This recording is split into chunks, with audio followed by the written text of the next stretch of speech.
Hey, what's going on, everybody? Welcome back to another video. And today I'm going to be talking to you guys about a very particular situation that the Winnipeg Jets find themselves in this offseason when it comes to signing two of their best players and probably the two best defensemen they have on the team, in Jacob Trouba and Josh Morrissey. Right now, Josh Morrissey is on an entry-level contract, so he's going to be becoming an unrestricted free agent, which is better than than Jacob Trouba's case, where he will become a restricted free agent and has the choice to leave Winnipeg.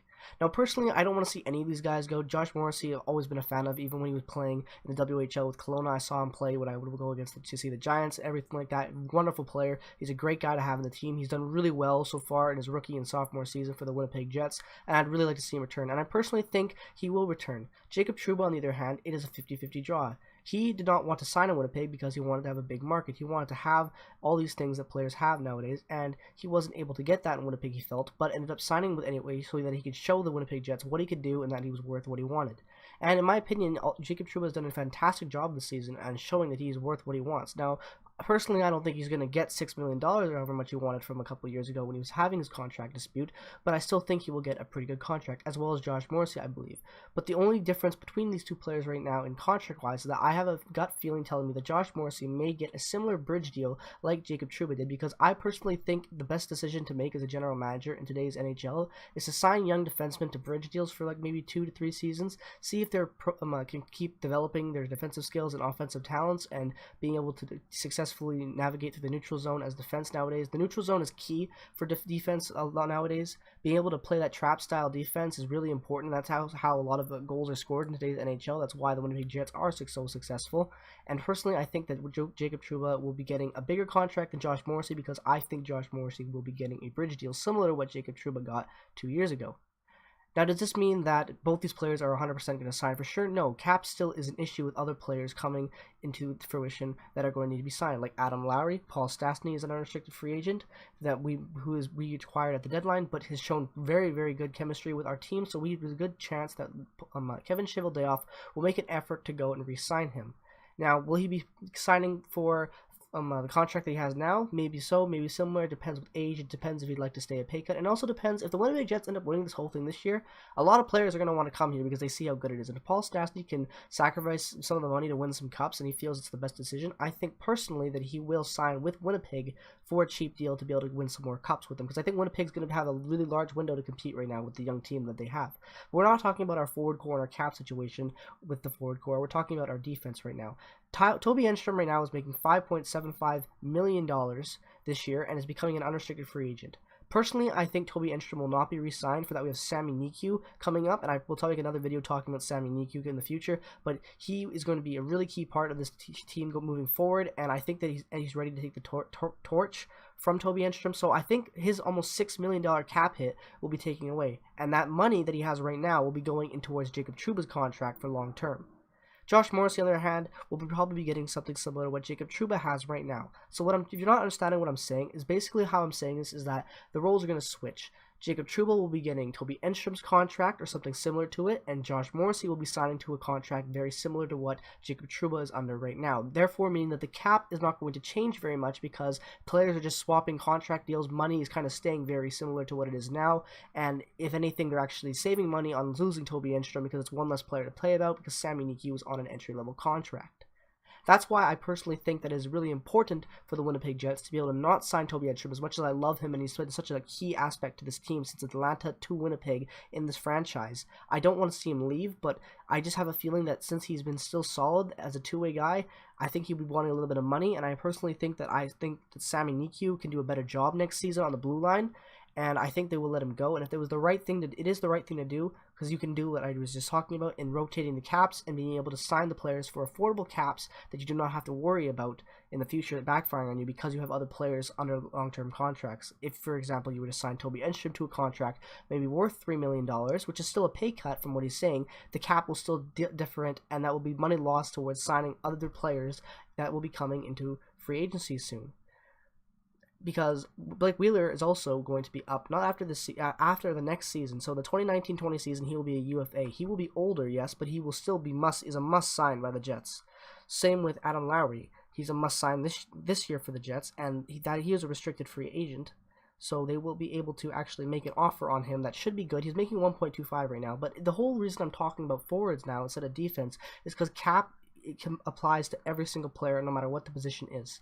So for them to be able to do what I think the best decision is for long-term future on signing players to cap-friendly contracts, they need to let Toby Enstrom go, put Jacob Trouba into Toby's shoes where the money is, and put Josh Morrissey into a bridge deal similar to what Jacob Trouba got, so that the money stays the same and cap doesn't get differ that much. Because Kyle Connor is going to be a UFA soon. You're going to have all these guys coming up, not the next 2 to 3 years, that are going to want a lot of money, including Patrick Laine.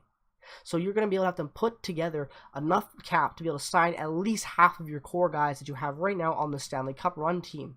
And I think that the Jets will be able to do that successfully if they handle the case of Jacob Trouba and Josh Morrissey correctly. If they do go all in on these guys and put too much money in up front, I feel that this might affect the team long term, because defense can decline rapidly with age, or they can increase tremendously with age, with talent-wise. So it's hard to say exactly how well the Winnipeg Jets will be doing with these players if they sign to long-term deals, because long-term deals, even though they may seem great to a term now of what the player is playing as, they could decline, it could be sudden. You never know what you're getting yourself into with long-term deals. As much as I love them having a guy that key on your team for that amount of money for consistently for a lot of years, it can also downfall. What happens if you get injured, IR, all these things can be a possibility. And that's why I personally think that with the defense especially, they should get smaller deals, larger portions of cap in years where they don't have to pay out so much to other players, so therefore they can sign these guys and not have to worry about them, because another free agent that they're going to have to sign this year is Vezina-nominated goalie Connor Hellebuck, and that is going to be a hefty contract. I wouldn't be surprised if he got a big, like, $5 million deal, a one-year deal, just to see if he can repeat his stats before locking him in long-term. Cheveldayoff is not an idiot, and I feel that would be a smart move, but that's still more money you're going to have to put out when you have Patrick Laine and Kyle Connor and all these other unrestricted free agents coming up in the next coming years. So handling the case of Jacob Trouba and Josh Morrissey is a very important one, and they need to do it correctly and efficiently and not go over the cap in aspects of signing players for too long with a large cap hit so that it will affect other players. Because personally, I want to see Jack Roslovic on this team. I don't want to see him get traded at the deadline or at the draft for a pick or whatever that is, because we've got so much talent coming in this team, and Jack Roslovic deserves to show that he belongs in Winnipeg, and I think that he will get his chance. But like I said, all these what-if situations apply to whether or not the situation of Josh Morrissey and Jacob Trouba is handled correctly. As I'm making this video right now, the Jets were winning 3-0 last time I checked on the Western Conference Final against Vegas in Game 1 as I'm making this video right now. And if I'm not mistaken watching this game, they are so good. And in the Nashville series, they went up against players of the likes of Roman Josi, Pekka Rinne in their back end, Subban, Ekholm, Ellis. These guys are amazing defensive players as a goaltending and a defensive core, and they showed that they could stand up to them with young, inexperienced playoff team, an young, unexperienced back end, and they beat them. They beat the Western Conference champions of last year. They beat them in the second round. That is a very big showcase to Kevin Cheveldayoff that these two need to be signed to affordable contracts, because they are the future of this back end. If you lose even one of these guys, I feel the chemistry on the defense might collapse completely, and we might be in a very big rut and maybe not even make the playoffs next year. That's how key I feel it is to signing Jacob Trouba and Josh Morrissey. They are the future of the back end. They are the future of two-way defenders of the NHL. Mark my words when I say that, and they will need to be signed in Winnipeg for a long period of time if they do it correctly. The key to this is, like I said many times, is letting Toby Enstrom go and bringing in Sami Niku on an entry-level contract and switching the players around in the cap. That is the best option for signing these players. There are many other teams that have situations like this coming up. The Canucks just losing the Sedins and all this stuff, the same situation applies. They need to be able to let certain players go to be able to implement that money into the new players, and letting Toby Enstrom go is probably the biggest key for signing Jacob Trouba and Josh Morrissey. They need to let all that money go and to be able to invest it into youth instead of investing it into an older, friendly, familiar face on the team that has been important and has been solid for the franchise, but they need to be able to invest into the youth, and that's why I'm not worried about them letting him go, because Cheveldayoff knows that. That's why he drafted and developed this team for the last 5 years, and now look how good they are, so I believe that he will make the right decision. But the whole key to this whole mess of an ordeal of signing these two players is whether or not they are able to let Toby Enstrom go or sign him to a contract so little and affordable that it will not make a big impact on whether or not they can sign both of these star defensemen for appropriate contracts for the coming up years.